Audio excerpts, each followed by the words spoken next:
वारंवार सूचना देऊनही मच्छी मार्केटचा वापर न करता जेटीवरच मासे विक्री केली जात आहे। तरी सर्व मच्छी विक्रेत्यांनी उद्या मंगळवार दिनांक 27 फेब्रुवारी पासून बांधण्यात आलेल्या मच्छी मार्केटमध्ये मच्छी विक्री करावी। तसे न केल्यास पोलिसांच्या सहकार्याने कडक कारवाई करण्यात येईल। मिरकरवाडा जेटीवर मासे विक्री करण्याला आता बंदी घालण्यात आली आहे। यापूर्वी याच जेटीवर मोठा बाजार भरत होता। आता मच्छी विक्रेत्या महिलांना बसण्यासाठी सुसज्ज असे मच्छी मार्केट याच जेटीच्या बाजूला उभारण्यात आले आहे। यापुढे जेटीवर मासे विक्रीला बसल्यास त्यांच्यावर कारवाई करण्याचा इशारा प्रशासनाकडून देण्यात आला आहे। नवीन मच्छी मार्केट सुविधेवरून काही मच्छी विक्रेत्या महिला समाधानी आहेत तर काही असमाधानी। आमचं आयुष्य गेला उन्हा पावसामध्ये आम्ही बाहेर बसत होतो, पण आता आम्ही या शेडमध्ये आलो। आम्हाला भरपूर चांगला वाटतं।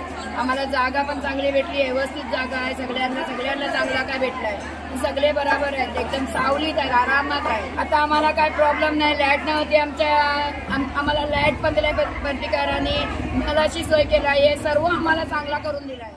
येथे बसण्यासाठी देण्यात आलेल्या जागेत भेदभाव करण्यात आला असून लॉटरी पद्धतीने जागा देऊन सर्वांना न्याय द्यावा अशी मागणी देखील काही मच्छी विक्रेत्या महिलांकडून करण्यात आली आहे। आम्हाला शेअर दिलाय ना, त्याचा आम्हाला काय प्रॉब्लेम नाहीये। आम्हाला चांगलं आहे, बलके चांगलं दिलंय आम्हाला, त्याच्याशी आमचा वाद काही नाहीये। फक्त एवढंच की आम्हाला काही माणसं इकडे अशी आहेत की बसायला जागा पुढे देत नाही। हे सर्व टेबल इथे पण कॅमेरा फिरवा, हे सर्व टेबल खाली असतात, तिथे बसायला देत नाही आम्हाला। आणि पाठी आमचा धंदा होत नाही। आणि आमचे मोठे लोक आहेत, जे नगरसेवक आहेत किंवा चेअरमॅन आहेत, त्यांना आम्ही महिनाभर कॉल केलेला, पण त्यांनी आम्हाला काही मदत दिली नाही। आणि उलट आम्हाला बोलले की तुम्ही दुसऱ्यांकडे गेले, तुम्ही आमचा सपोर्ट नाही केला म्हणून आम्ही दुसऱ्यांकडे गेलो। जर अगोदरच तुम्ही आमचा सपोर्ट केला असतात तर आम्ही तुमच्याकडेच राहिलो असतो, दुसऱ्याकडे गेलो नसतो आम्ही। आणि आज आमच्या पोटावर लात मारलाय आहेत म्हणून आम्ही आज बाहेर जाणार आणि आज बसून दाखवणार आम्ही बाहेर। आम्हाला जागा इथे सरळ नाही भेटली तर आम्ही बाहेर जाणार।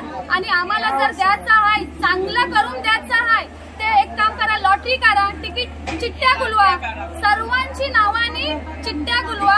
आम्ही सर्व 35 ते 40 लोक आहेत जेवढी रेग्युलर मासे विकणारी, तेवढ्यांनाच फक्त चिठ्ठ्या गुलवायचे, एका साईडला कुठे इथे किंवा नंतर सरळ, एवढंच आमचं बोलणं आहे। जर असं नाही झाला तर मग आम्ही बघू आमचं काय करायचं। आम्हाला पोलीस तर नेत असले, कारवाई करत असले तर आम्ही रेडी तयार आहोत, नाहीतरी आम्हाला कमवून खायला देत नाहीयेत ना। त्याच्यापेक्षा पोलिसांकडे काहीतरी आम्ही कामं करून तिकडे तरी खाऊ, देतील आम्हाला पगार।